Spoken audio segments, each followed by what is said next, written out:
Okay, because my primary concern was not really to cover the metal, but obviously I'm going to have to cover some of the metal. Can't really wrap this and then put it on.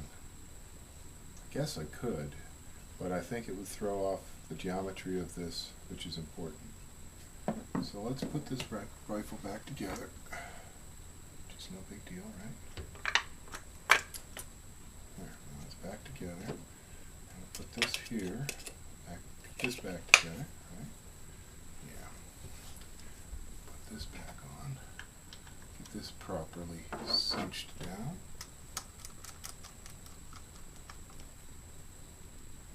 Okay, that's nice and tight now. Okay, so the part that I'm interested in protecting really is this. Obviously I don't want to scratch my barrel either. So, I'm trying to figure, do I want to end it here or do I want to end it here? I think I'll end it down here. So, it would be nice if I could get it in between the I don't know if you can see, but there's a gap because this is a tapered barrel. It would be kind of nice to be able to wrap it between there, but there's a little pin that comes down to stabilize the rail. So I guess I can't. And see, it doesn't really stick to any. It's not sticky.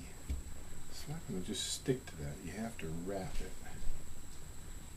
So let me pull out some. What I'll do is I'll slip it between the scope and the rail like this, and we'll go like this with it. Let's see how that works. Okay.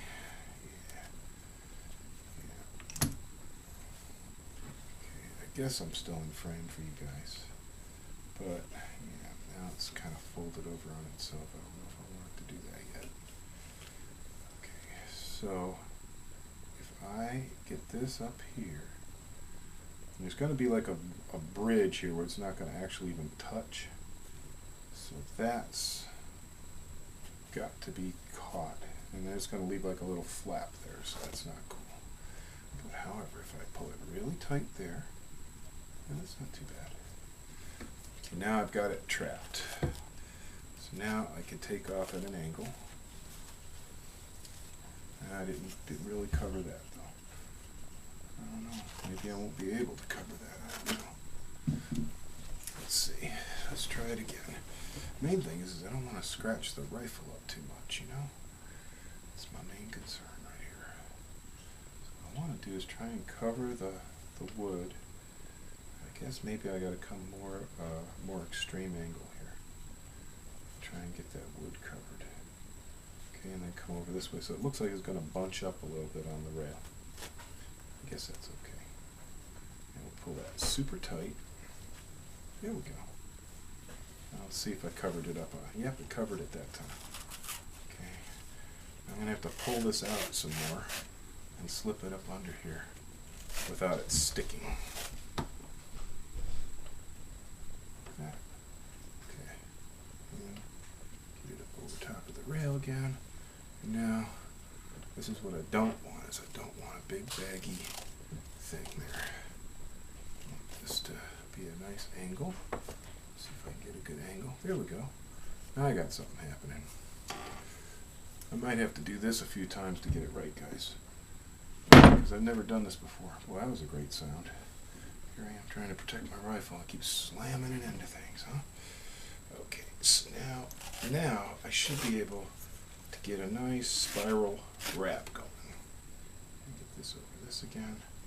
There we go. Now we got something. Okay, that worked. I was hoping I could save enough of this to cover the scope.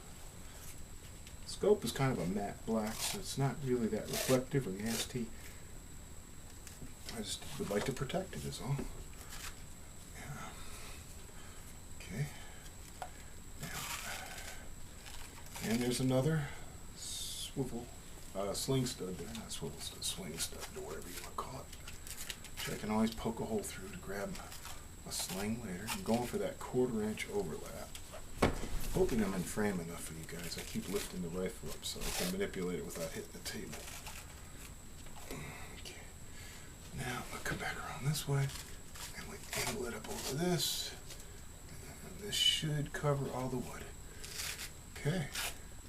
Hey, check that out. So that's pretty tight on there. Doesn't feel bad at all. Alright, now it's a matter of trying to get it to wrap tight to the barrel. We've got a funny, now this is almost where I would think it might be good to terminate it back onto itself, like that. And then if I wanted to wrap the barrel, I could wrap it separately because of the angle of the way the stock forearm, the forearm part, the forestock tapers, it really wants to go back this way. But before I cut it, let's just take a look at it. Knock my baby thing over. Hey, I could camo my vape. Okay, that'd be fun. All right, so now I've basically accomplished what I set out to do. I was afraid of damaging the wood, but it would probably be nice to also protect the barrel from being scratched as well. I don't see. I guess I could wrap this, but you see this breaks open, guys. So I'm not really sure how I could do that.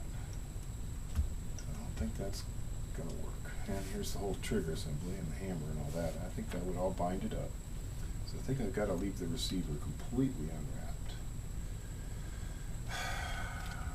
I would like to just keep going and not cut it, to be honest with you. So, but I can't see how to do that because it wants to take off this way now. So it looks to me like this would also be a good place to cut it. It looks like I'll just have enough material to spiral wrap the barrel. Let's see. I knew I should have bought 2 of these. I wasn't sure if I'd like the pattern though. So you can just press it into itself and it sticks super nice. Oh, it feels great too. Wow, does that feel good? It feels awesome. Alright, so now I can just spiral wrap the barrel. And what I can do is I could terminate it back here now because I'm starting over. So let's just start at the end, see how that works. This is going to be a long video, huh guys? An epically long video. So I'm going to go perfectly